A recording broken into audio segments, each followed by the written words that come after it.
Bapak, Ibu, saudara-saudari yang terkasih, satu pikiran sederhana yang bisa saya katakan dalam kaitannya dengan bacaan-bacaan hari ini. Yesus mengatakan kepada murid-Nya, pada orang anak muda yang kaya ini,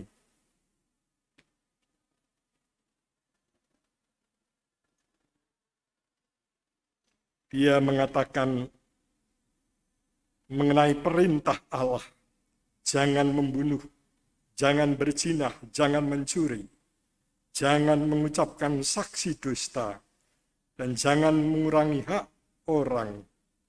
Hormatilah ayah dan ibumu. Kata anak muda itu pada Yesus, Guru, semuanya telah kuturuti sejak masa mudaku. Lalu Yesus mengatakan, hanya satu lagi kekuranganmu. Pergilah, jualah apa yang kau miliki, dan berikanlah itu kepada orang-orang miskin. Maka engkau akan beroleh harta di surga. Kemudian datanglah kemari, dan ikutilah aku. Yesus menuntut kepada kita semua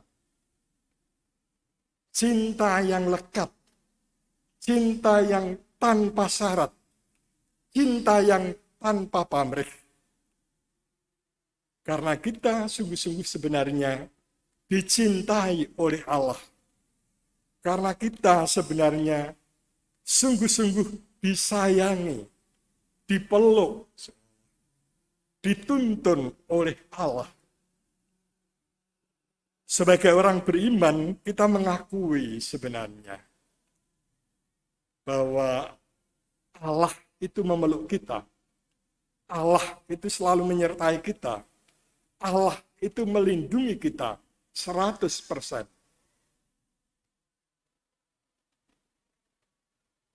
Karena itu sebagai orang beriman, apakah kita memang membiarkan diri untuk selalu dicengkam, dipeluk, dimiliki oleh Allah tanpa syarat?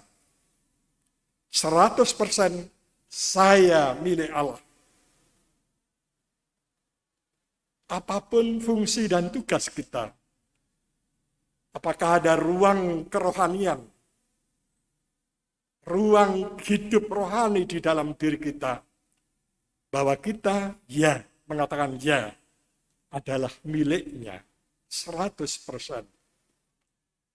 Saya sering mengatakan sama frater-frater, benarkah kamu dimiliki oleh Allah 100%? Tidak, Romo. 90%. 10% masih tersangkut di sana. 5% masih tersangkut di sana.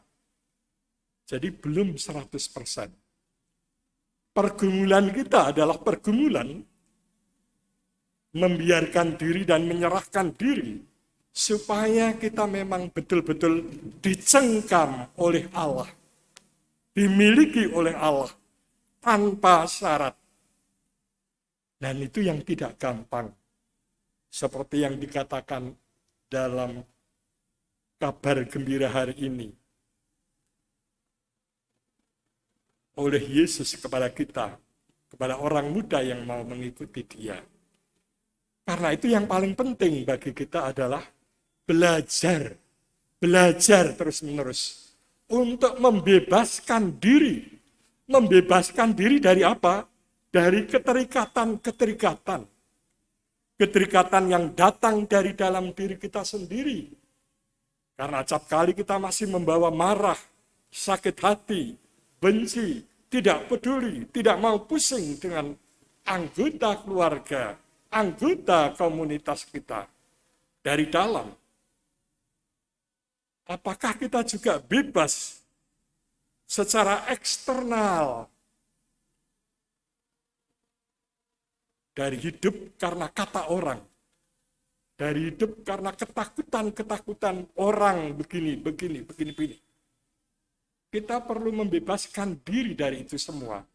Maksudnya kemana? Maksudnya agar roh Allah leluasa bekerja di dalam diri kita. Tidak ada hambatan-hambatan batiniah. Tidak ada hambatan-hambatan yang datang dari luar. Yang mengungkung kita. Kita benar-benar menjadi orang yang merdeka. Orang yang lepas bebas. Dalam situasi seperti itu. Kondisi seperti itu. Roh Kudus. Roh Allah. Lalu mudah untuk kiprah. Mudah untuk berkarya. Hidup di dalam diri kita. Sehingga kita menjadi murid-murid Yesus. Orang beriman yang selalu mengikuti roh Allah. Kalau kita mengikuti roh Allah, berarti kita juga mengikuti kebijaksanaan Allah.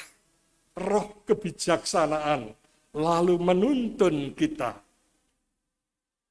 Karena roh dari dalam membantu kita untuk memilah-milah mana yang dari setan, mana yang dari Kristus, mana yang bengkok, mana yang lurus, mana yang gelap, mana yang terang.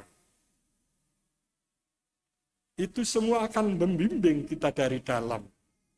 Karena itu roh akan membantu kita untuk terus-menerus peka terhadap nurani, suara ilahi di dalam diri kita.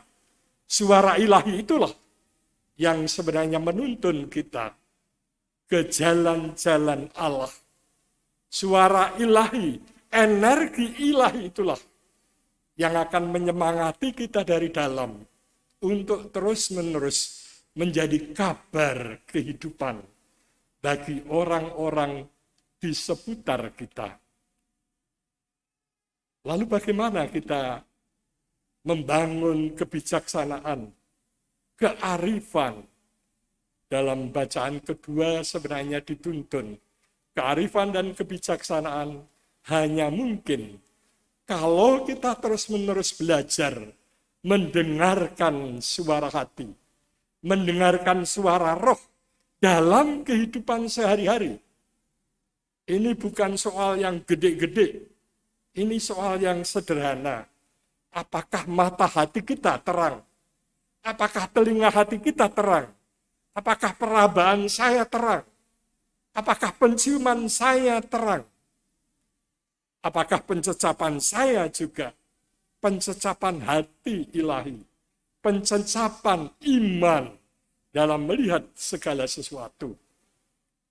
Kalau ini semakin hari semakin kita kembangkan dalam diri kita, maka sebenarnya saya yakin iman kita makin hari akan makin tumbuh dan hidup.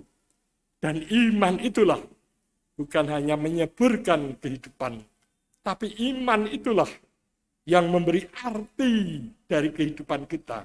Dan dari iman itulah yang membuat kita mampu memberi diri sepenuhnya bagi orang lain.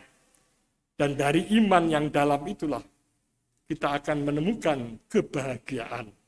Kebahagiaan yang datang karena kita membiarkan roh yang kudus, energi ilahi, energi suci, semakin hari semakin menjadi nafas, menjadi jiwa, menjadi pendorong dari dalam cara kita bergaul, cara kita berkarya, cara kita bereaksi terhadap apapun. Semoga demikian.